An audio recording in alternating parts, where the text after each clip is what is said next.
Yo, yo, yo, what is up, ladies and gentlemen? It is your boy, The Franchise. I am here live with the Drew Nicholas. Welcome to another exciting installment of the Roundtable Network News. And boy, oh boy, do we have some news today. Like this Yeah. whole weekend wrestling has just been off the friggin' charts. Drew, what is up, my guy?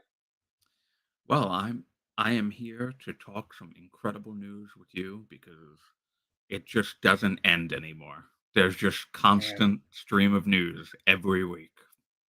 every week. I mean, and it's not like one story or two stories.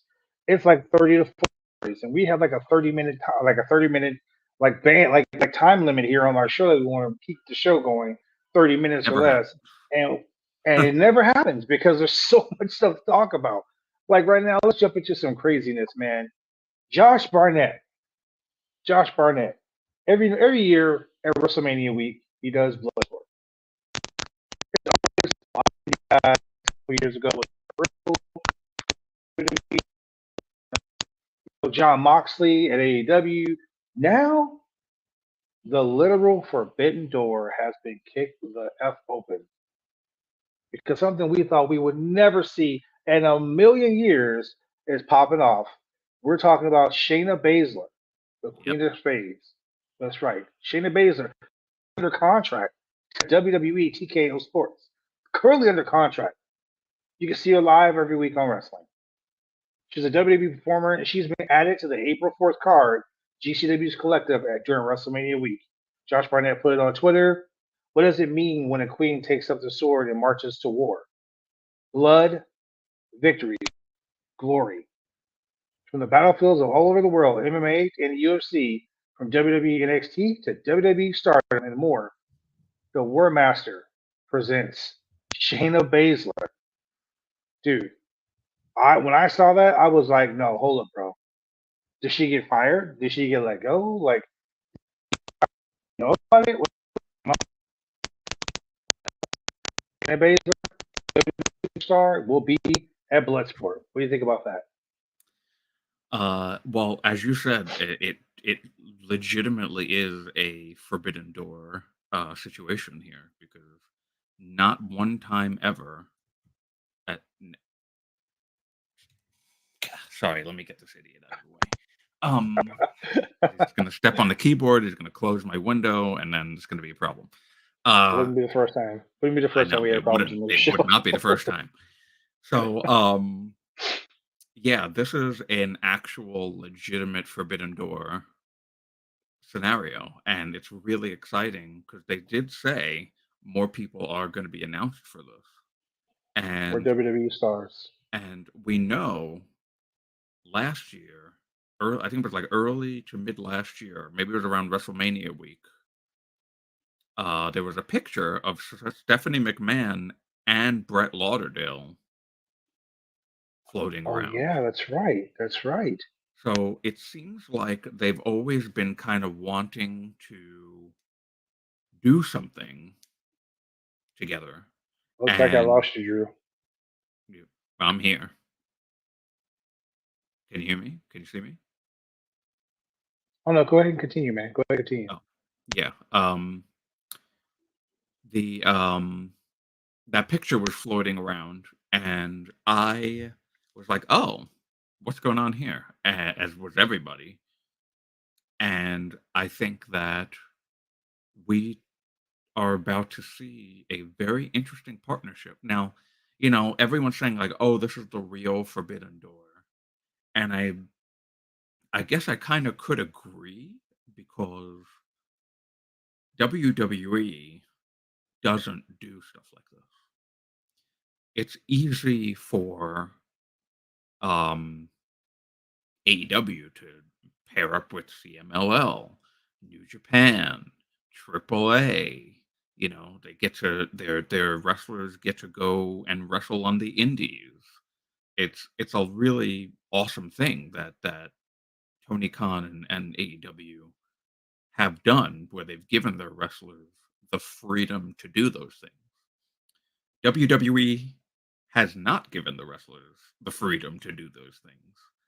And what has now happened is like they've branched out and they've they've let their wrestlers do Twitch for a little bit, and as long as they were getting you know the dinero at the end of the day. Um, but other than that, it's really interesting to see now that the WWE is allowing wrestlers. I did this with Charlie Dempsey. They let him go to New Japan, yeah, and now Bloodsport, like to have a WWE presence at Bloodsport of all things. It could have been, just a regular GCW show. It could have been an anything show, but Bloodsport. That is very interesting to me. So I've been thinking about this like while we were sitting there talking about it. If GCW and WWE have come to a working agreement, kind of like OVW did back in the day, kind of like they did with All Japan and Charlie Dempsey. What happens if like during this blood sport, a WWE opponent is paired up against an AEW opponent? Like, what if? Well, I'm sure that's not going to happen. Yeah, I mean, you never know. You never know. I mean, what if, like, let's say Charlie Dempsey is paired up against John Moxley? John I Moxley. mean, I would love it. I would absolutely love it. What if Takeshita versus like, someone? What if we have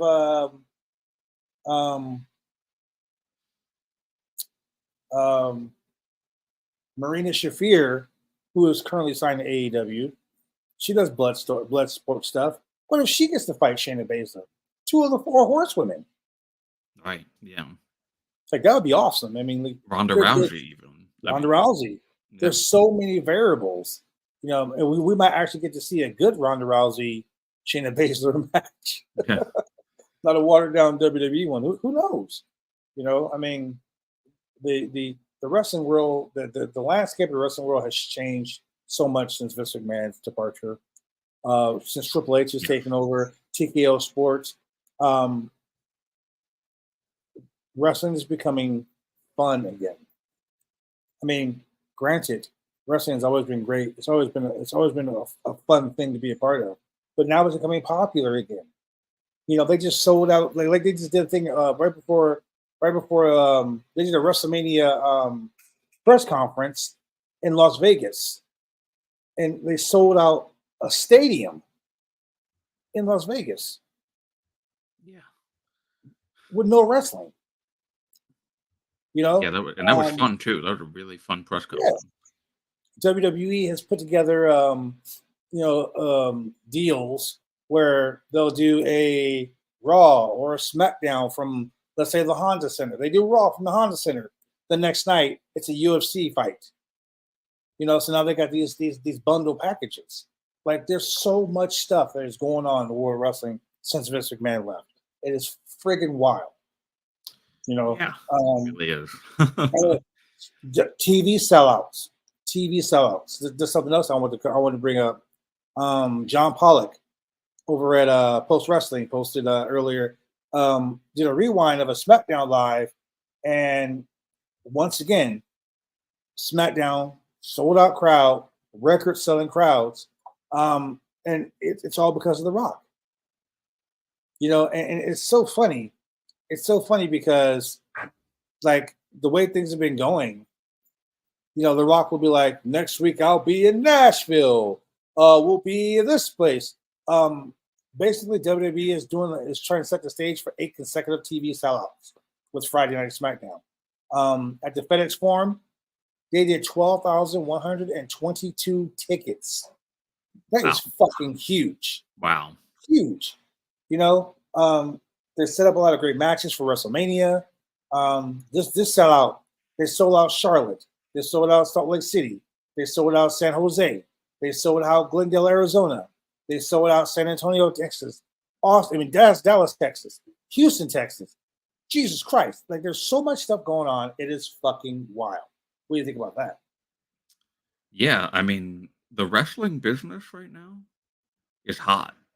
It really is. And something that The Rock has been saying in his promos, which I guess will transition into The Rock from this. Something The Rock has been saying in his promos is professional wrestling. He says The Rock, on the TKO board, the WWE side of this, is saying weekly professional wrestling is exciting again. Hey, in the words of Pretty Deadly, yes, boy, it is. It is actually insane that they're just dropping professional wrestling weekly, even on television now. Remember, And for I'm years it's really, been sports entertainment. Now it's pro wrestling. yeah, exactly. And I'm really excited for what is to come for WrestleMania, to the next week and the week after and WrestleMania, with all of the hype. I mean, there's some legitimate hype in ways that were not there just 2 months ago for WrestleMania. Like right after the Royal Rumble, and then the fiasco with, oh, The Rock is coming in and Cody is stepping aside, and whatever you want to say about that, it wouldn't have led us to this place right now if that didn't happen. So I'm, like last night, wow, here's when the unbiased side goes away and the bias comes in, because every week I have been watching The Rock's Twitter promos, Instagram. I've been watching him on TV on SmackDown, and around, well, I would say last year's WrestleMania, I was done with the Bloodline, 100%. Didn't care about it anymore. Cody should, I was part of the Cody should have won crowd. I was a Cody crybaby, absolutely. And but then this whole thing happened, and now The Rock started turning heel, and it's just been a joy. It's been a joy. He has restored the feeling, and I didn't think I would ever say that again, but he's restored the feeling. There was a time where you were really down on professional wrestling. So to hear you say that makes me feel like, damn, something great is happening. I mean, across the board, we talked about the bloodline and how they were losing steam. The Rock is not, I mean, you can talk about the people's champ, you can talk about the most electrifying man in sports entertainment, all the other bullshit. You can say all of that. You can talk about the tribal chief. But right now, the tribal chief is the highest you can get in the NOYE family. But The Rock just became the final boss. Yeah. So, um, last night was wow. incredible. I mean, week after Need week, to it's watch it. getting more and more. I woke up this morning and I was sitting in the hotel and I went on YouTube to watch that video. Then I went on Twitter to watch the Rock's videos. Dude, his promos on Twitter, like I remember back in the old days of wrestling when you were like when the internet was getting popular and people were cutting these shoot promos on the interview. I mean on the internet talking shit about who they were going to face next week and this week. Remember back in those days? Remember ECW used to do those crazy videos like that? The Rock doing them on Twitter is bringing that old school feeling back. Yes. And like he is going beyond, a scripted promo for WWE television. Like he's like literally like the Rock drops F bombs. Yeah. Like the rain drops in Portland, Oregon. I'm telling you, like he is just his latest one, the one that he did yesterday, mom and, yeah, like wow, was so funny. I legitimately cackled. Like I was on the floor laughing at when he played because what he's even doing is he's tying it all in with these promos. He's taking video from WWE TV and he's throwing it to these videos and then he's talking about them. Like it's so clever and it hasn't been done like this in so long. And like you said, it has an old school feel to it. It really does. Because last night he gets on Twitter and he's got this like 8-minute long video, and he's saying, "And Cody, you slapped the Rock. The slap heard round the world. And how did you respond on Monday, 2 days later?" And then he throws to the clip of Cody crying in the ring, talking about his mom. And then he's like, "Are you effing kidding me? That's how you effing respond?" The Rock's like, shut up, bitch. Oh my God. And just like the F-bombs, just that natural promo. This is what wrestlers on the indies are going on Twitter and doing. They're dropping shit. They're dropping F-bombs. They're doing I've been doing it for years, and now they're finally doing it in the mainstream. You know, Yeah. and it's like you're making your promos more personal. You're And making what them I I believe it now. what I particularly love about it too is that it's not just being left on Twitter and done. He references what he so Twitter is you could well this is Twitter is the R-rated version of what he's going to say on SmackDown, because he reiterates a lot of the talking points that he says in those Twitter videos, but he can't drop the F-bombs on live TV. So he did the thing about Cody's mom and the belt, and bringing the belt of the blood and the sweat, and hitting him with it and opening his skin and give it to his mom. He said that in the Twitter video, but then he also reiterated it in a PG-13 way. He did say shitting. He did say shitting live on TV, which they bleeped out. But he said it in a mostly PG-13 way on SmackDown for TV. So it's just brilliant. It's so brilliant. And then the Rock concert. He did a Rock concert for the first time in 20 years. Well, not in 20 years. He did one with Vicky Guerrero that was really distasteful. In like 2012 or something. But it was a good Rock concert for once. And man, like the John Morant line. Holy crap. That was insane. I'm wearing John Morant right now. Yeah. That was insane. I have a Memphis fan, a very good friend of mine, and he was shitting all over the Rock for that line. So yeah, it's just been, and then they brought his music back. They brought the Hollywood Rock music back last night.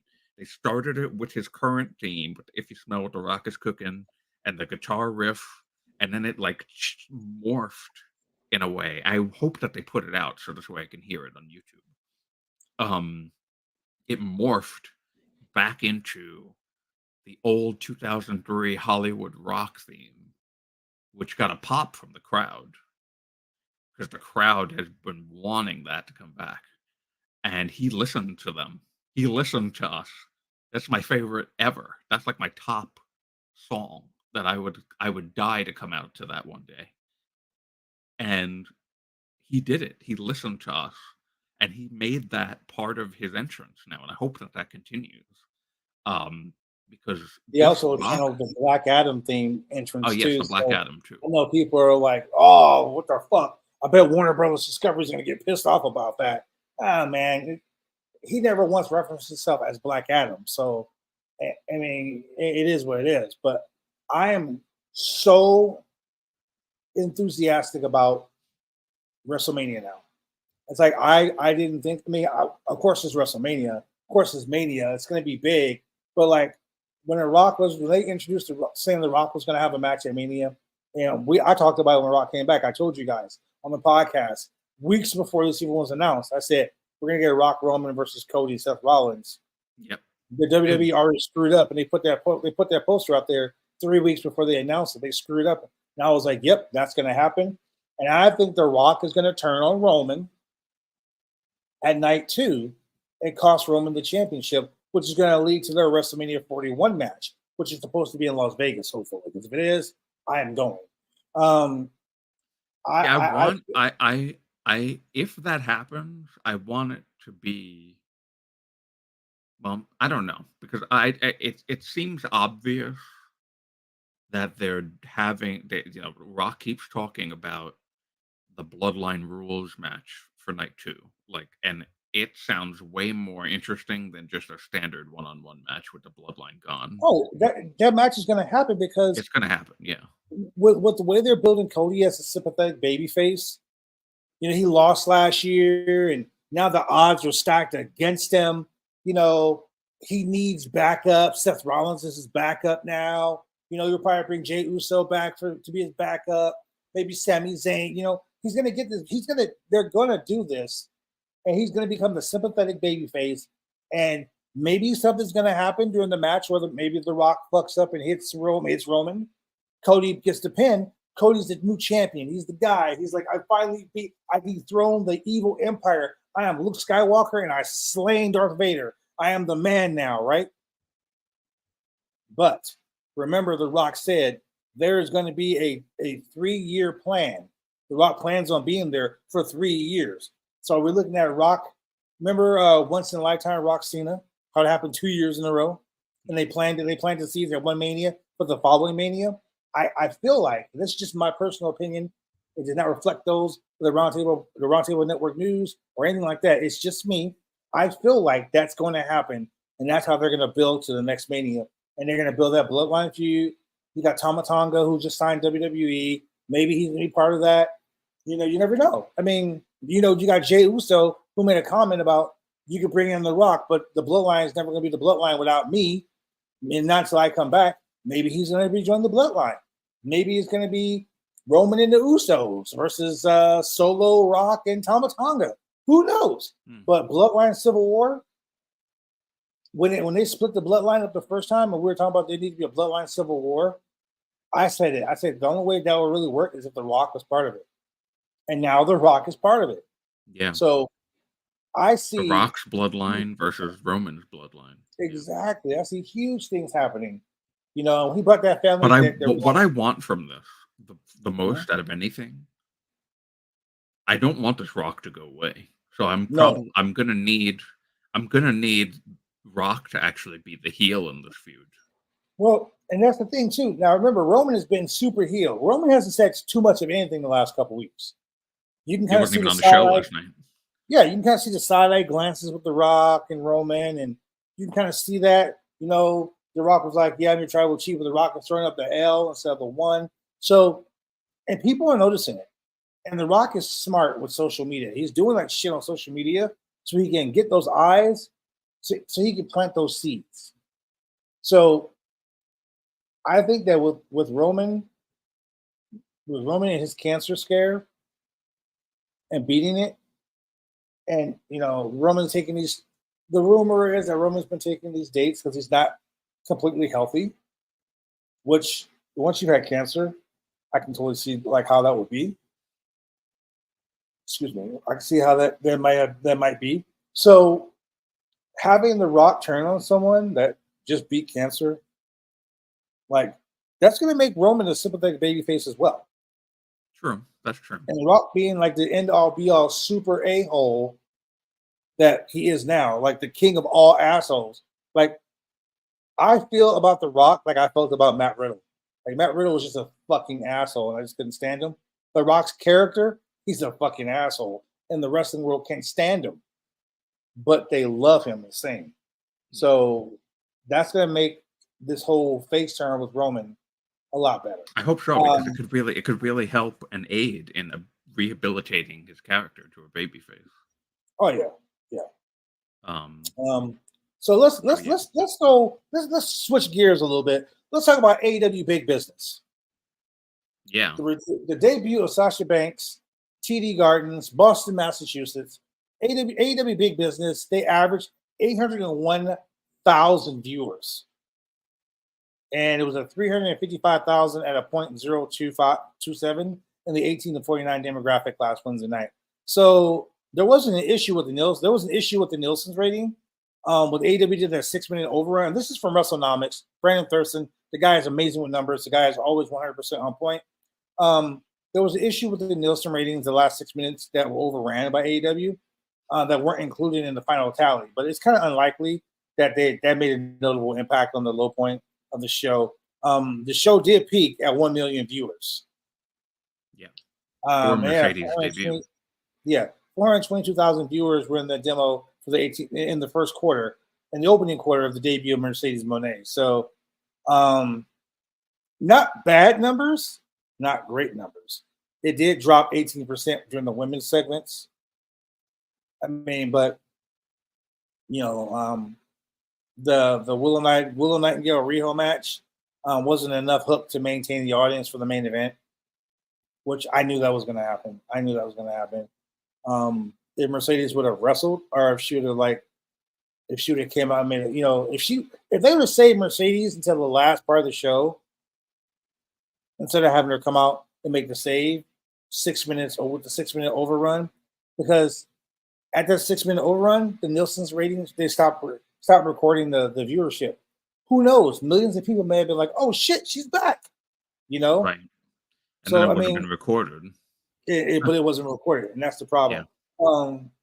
In Canada, you know what? I'm going to be honest with you. The Nielsen stuff is so outdated at this point. Yeah. It's but that's what everyone loves bitching about on Twitter. So I have a big story from Fightful Select on the AEW Mercedes timeline. Oh, let's go. Yeah, so I'm glad that you mentioned this because this led right into it. So Mercedes Moné, of course, is officially All Elite after her debut of Big Business this past Wednesday, March 13th. But she's been All Elite for quite some time. Sources confirmed to Fightful and Matt Men's Andrew Zarian that Mercedes has been on the AEW payroll for well over 2 months. With some sources saying that they believe the deal was effectively agreed upon back in December when Mercedes landed several trademarks in relation to her name. Do you remember that happened? So do you think January 1st, when her contract was up when she was officially like a free agent, and when she was officially like on the mend from the injury from New Japan, from New Japan Strong, that she may have signed then? Probably. I don't think she was a free agent for very long. She had talked with WWE, which they mentioned in the story.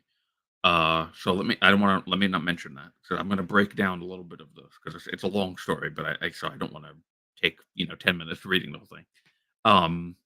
So Fightful has been told that New Japan Pro Wrestling expects to be factored into this deal, as they were under the impression as of January that they would be able to continue working with Mercedes in a big way, which of course, again, as we mentioned earlier with the Bloodsport story, there's always that opportunity to work with multiple companies when you're a wrestler in AEW. Mercedes suffered a severe injury last May that had her sidelined. That was the match with Willow Nightingale for the Stardom women's title, I believe. I think it was New Japan Strong Women's title. New Japan Strong Women's title. Yeah. Mercedes suffered that injury last May that had her sidelined for 10 months.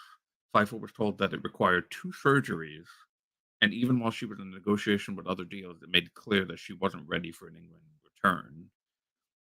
Mercedes was brought in during AEW All In to appear in the crowd, and AEW believed that while no deal was signed, there was an understanding the two sides would work together. At the time, most didn't know exactly how severe Mercedes' injury was. Fightful was told it was just as bad as she indicated during the recent interview that dropped with Renee Paquette. Unfortunately, I did not watch that yet, so I can't report on that. But I do remember specifically she was told that the injury was career-ending, and she fought back from that, and I'm really happy that she did because she needs to be in wrestling 100%. Fightful discovered internal language within WWE that a former WWE champion would be appearing on the WWE Day 1 Raw, which was later revealed to be The Rock. when Fightful Sean Ross Sapp noted after the report of the internal language that it could have been anyone from Bob Backlund to Sasha Banks, WWE sources quickly shut the latter down. They confirmed in an official capacity that WWE and Mercedes had conversations, but as of late December, those were no longer ongoing and the two sides couldn't come to terms. So she was never going to be coming back to WWE at day one or at any point for the near future, at least. And then at that point, Fightful learned AEW and Mercedes had re-entered talks because they were talking, and then it was reported they were no longer talking, and she was talking with WWE, and then it was reported that she was no longer talking with WWE. They had re-entered talks at that point, and they'd expected to land her. Within the first week of January, there was already discussions about her debut, with some in the company even being told that both January 3rd and 10th were possibilities, but she was nowhere near being cleared physically at that point. Okay, so now we'll get to the end here. It's a very long story. I highly suggest going and reading it on Fightful Select. That's $5 in the business. Throughout January, WWE sources were steadfast that they expected her to appear in AEW. They even made comments to Fightful during the Royal Rumble week. Not only did they hear she couldn't have been cleared for highly speculated Royal Rumble appearance, but that they weren't interested in contract tampering with her anyway. By the time the Royal Rumble rolled around and she didn't show up there, Mercedes' impending AEW debut was a foregone conclusion. Two AEW wrestlers and staff, even beyond the reporting, many gained word that a Boston TD Garden show was set for March and put two and two together. So, this whole big, beautiful story over on Fightful Select, please go subscribe and see more of those details. That's $5 in the business, man. That's $5 in the business. They were very much not going to be bringing Mercedes into WWE, but of course, internet IWC speculation, classic. And I liked that they had already been planning her debut at that moment, and then the TD Garden show came up, and that was obviously going to be the best one. She cut a really emotional promo talking about Boston, talking about her brother who she had to take care of. It was a really wonderful promo. And now, of course, she, at the end, saved Willow Nightingale from Sky Blue and Julia Hart. And that could be an exciting program, our first program in AEW. It's we do not know the specifics. The specifics have not been reported. There's this 10-year number that's been shot down by Sean, a 10 million number that's been shot down by Sean. Not true.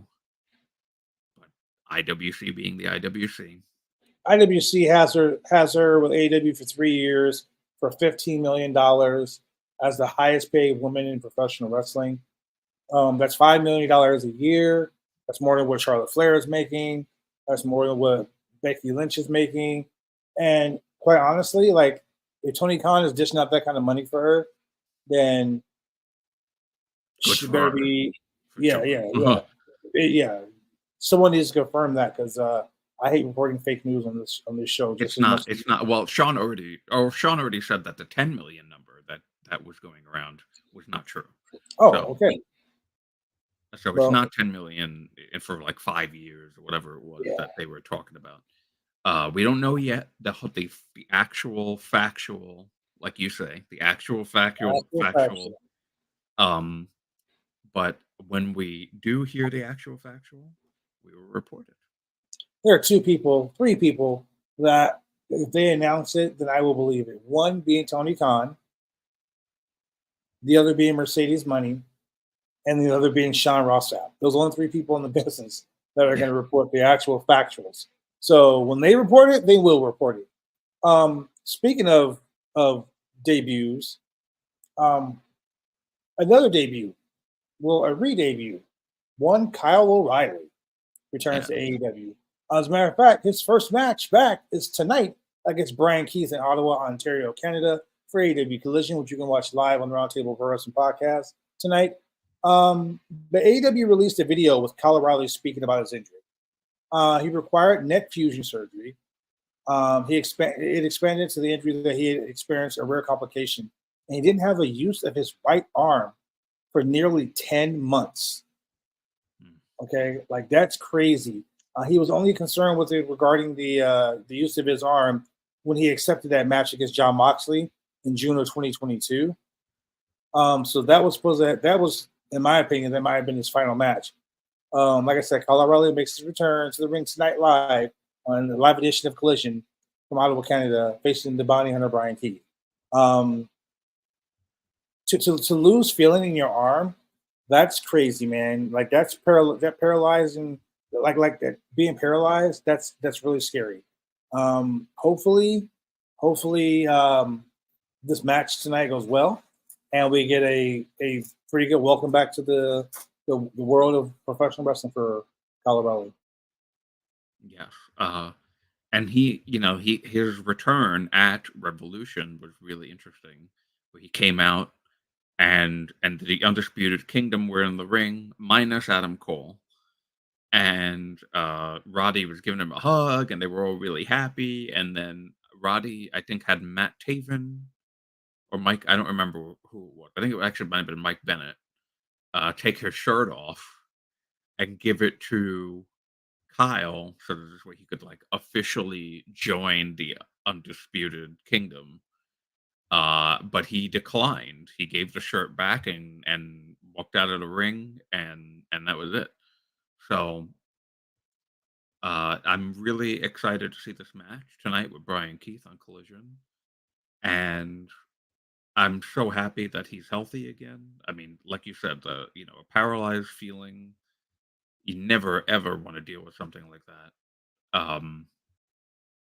And for him to have been out, he was out for almost 2 years. 2 years. That is insane. To the point that some people even forgot that he was part of AEW.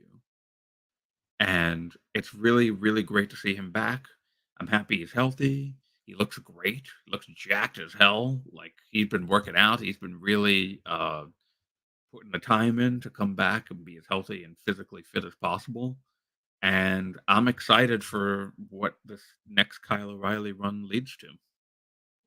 Well, speaking of Kyle O'Reilly runs, maybe Kyle O'Reilly will be part of this AEW World Tag Team Title Tournament that's happening in that Dynasty. April 21st, we got the World Tag Team Championship bracket, and boy, oh boy, am I not happy about the bracket.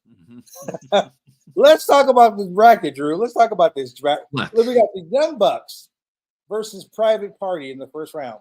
Now, remember, the last time AEW did a tournament, the first round match was the Young Bucks versus Private Party, and Private Party upset the Bucks and won the first round.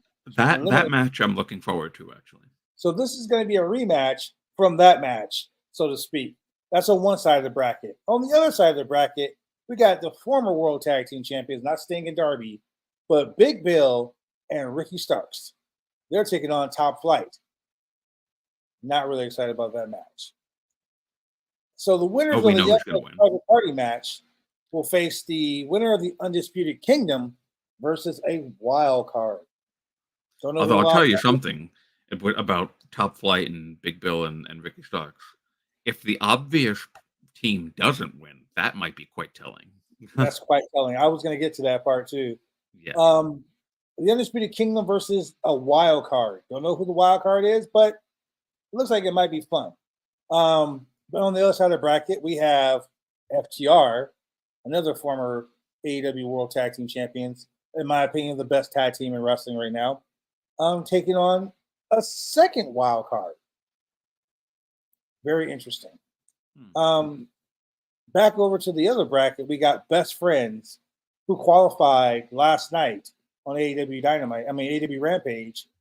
Best Friends. We're talking Orange Cassidy and Trent Beretta. They're taking on the Don Callis family. So I don't know if it's Takeshita And they didn't. Yeah, they didn't specify no. who from the Dallas. It's Will Hobbs and um the Ring of Honor World Television Champion Kyle Fletcher. Oh, okay. So let's see how that goes. But on the other side, surprisingly, I mean, I know Black History Month is over with already, but the infantry are taking on the Yeah. House of Black. Now, the House of Black versus the infantry. I don't know. Yeah, But that's your tag team bracket for Dynasty. We will have new World Tag Team Champions at Dynasty. Yes, it's culminating at Dynasty. That's the final.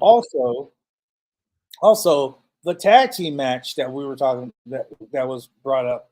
Mariah May, aka Young Tony Storm, and Timeless Tony Storm are taking on Deonna Purrazzo and a tag team partner for choosing.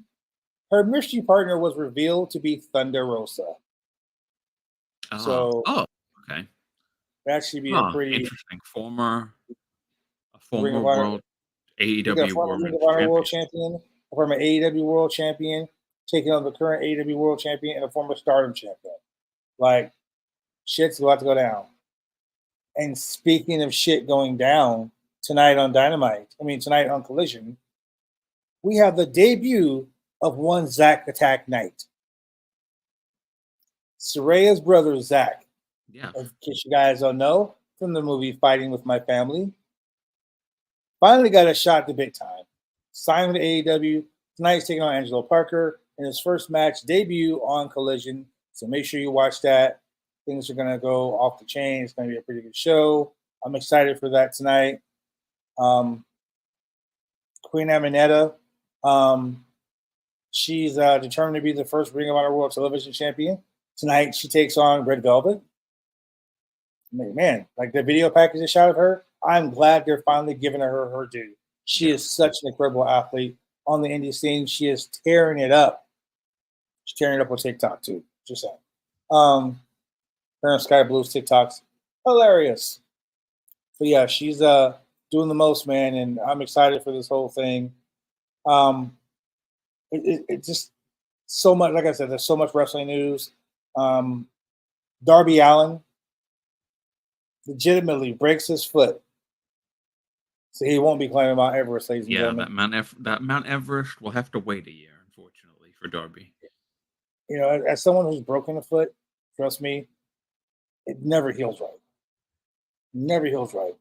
And this guy is ridiculous when it comes to doing stupid stuff.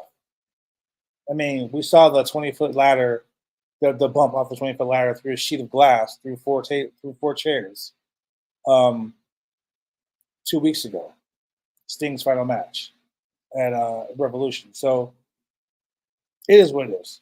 Like I said, a lot of things going on in the wrestling world. Mick Foley, so he's not 100% sure he'll do one more match.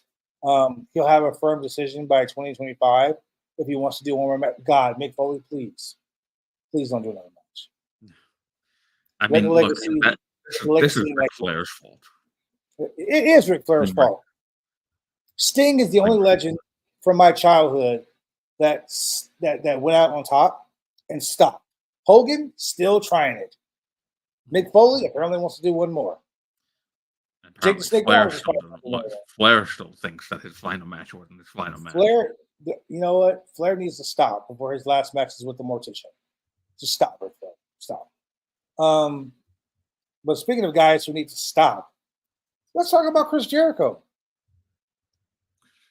Well, he needs to stop being on TV every week, that's for sure. But he did say something positive about Swerve Strickland that I wanted to highlight.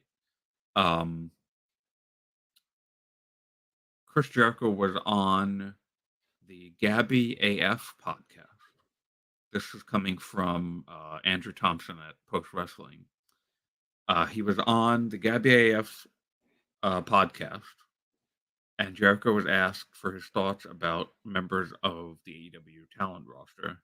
And one of the names that came up was Swerve Strickland. Jericho thinks he'll be world champion in AEW, and it's just a matter of time before it happens. So this was his quote on the Gabby AF podcast. I'm a huge fan of Swerve Strickland. I think eventually he'll be our world champion. I mean, it's just a matter of time at this point. And he's got the cool factor. He's new. He's fresh. He can talk. He looks great. He's a guy that could be a crossover super duper star, which I think is exactly what AEW needs to go to. The next level is someone like Swerve or someone like Will Ospreay that people don't really know but have the look, the uniqueness, they have the charisma. And once again, I'm not just talking about inside the ring, I'm talking about outside the ring because that's what wrestling is. So,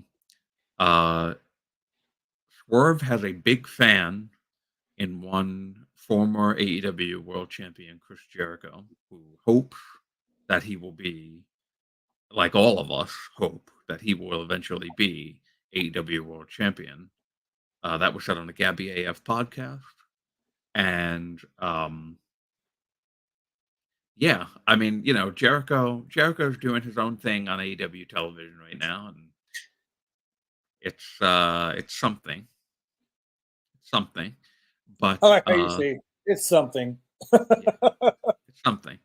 I don't know what it is, but it's something. It's a lot. But he's coming out to his Lionheart music now lately. So that I'm cool with because Judas, while I'm in love with Judas, and that's a shout for something that I'm doing tomorrow on my I can't wait for that. I can't, Drew. Just tell them right now what you're doing on Firmly AEW tomorrow. So yeah, so this is a news story too. Honestly, it's so funny. So this is Love Wrestling's Firmly AEW. Myself and my good friend JPJ. We do Firmly AEW every Sundays at 10 a.m. Eastern. And my boy Pluggo from Love Wrestling and the Between Two Beards show with JPJ every Thursday nights.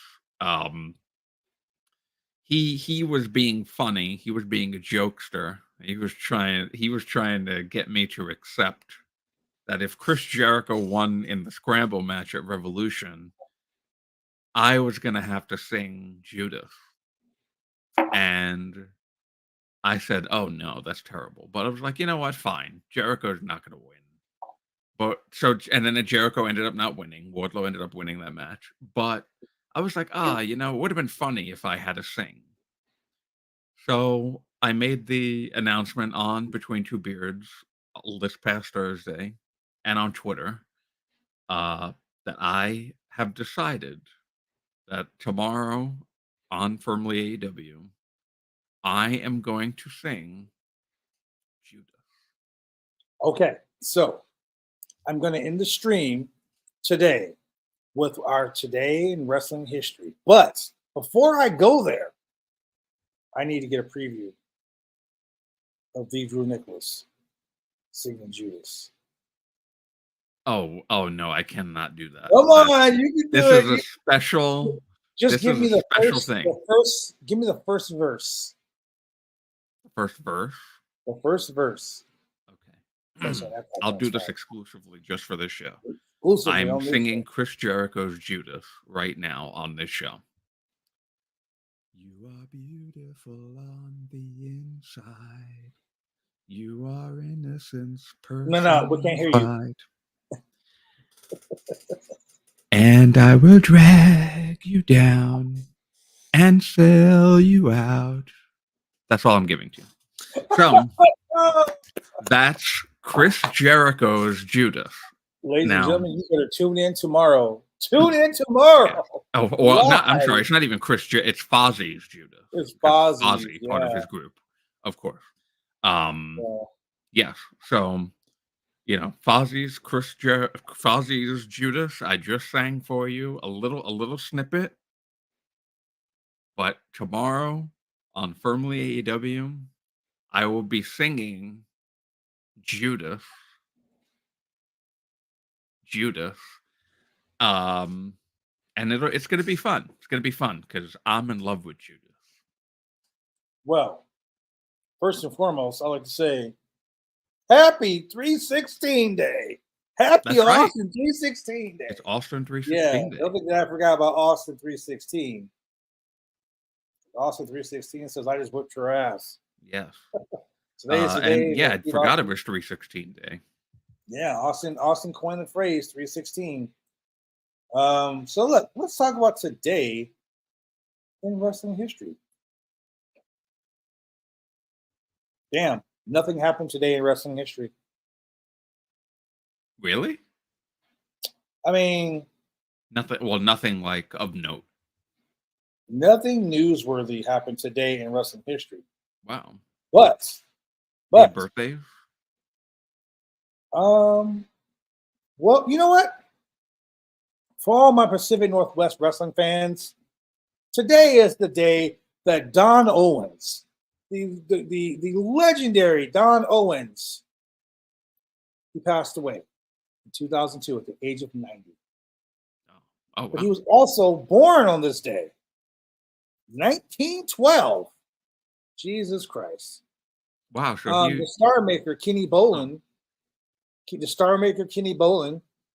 was born today. Henry O. Godwin was born today. Turned 60 today. The legendary manager, Gary Hart, passed away today. 39 years ago today, King Kong Bundy made his debut in the WWE. Wow. Will Washington just retweeted a picture from an hour ago. Swerve Strickland and Carmelo Hayes in a gym together. Oh, yeah. There you go. Yeah. 23 years ago today, the Monday Night Wars were nearing the end as Turner announced the cancellation of both Monday Nitro and WCW Thunder. The final Nitro would air 10 days later, ending the Turner Network's official run with professional wrestling until AEW returned to TNT in 2009. Another thing today, 39 years ago today, the father of Cody Rhodes, the American Dream Dusty Rhodes Daddy, won the NWA World Television title from one Tully Blanchard. There you go. Today in wrestling history. And today in wrestling history, by the way, also, it's starting today in history. Shibata versus Bryan Danielson. Holy friggin' crap. Yes. That's going to be incredible. That's going to be a match. That's going to be a match that's going to light a lot of fuses in professional wrestling. The last thing today in wrestling history,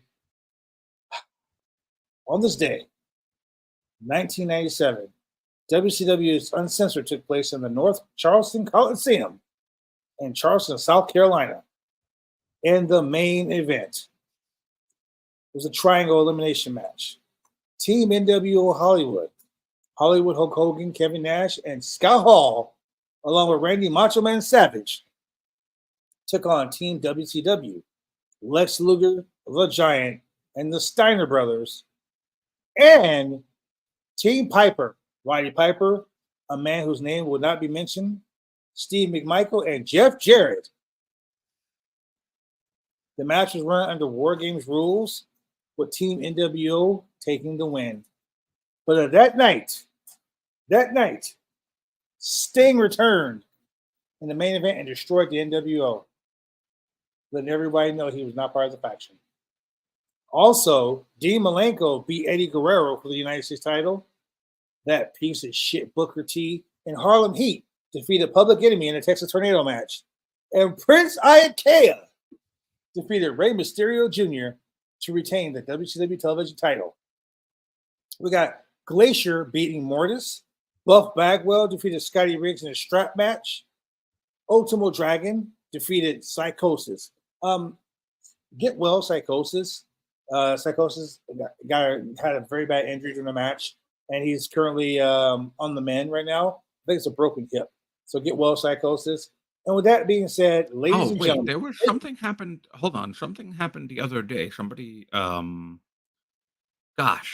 I don't remember the name of the person that they saved people in a fire, and they were this was a wrestling person, wasn't it? We're just not a wrestling yeah. person. I'm gonna have to look that up because now you're making it. Now you made that. You know, let's say that for next week. We We'll can save it find for out. next week. Yeah. We'll save it for next week. And with that being said, ladies and gentlemen, thank you very much for joining us here on another exciting installment of the Roundtable Network News. This is episode 13. Yeah. Wow. Come see me sing Definitely Judas tomorrow at Firmly AEW. I'm so excited about that. Ladies and gentlemen, have a great night. We'll see you at Dynamite or Collision later on.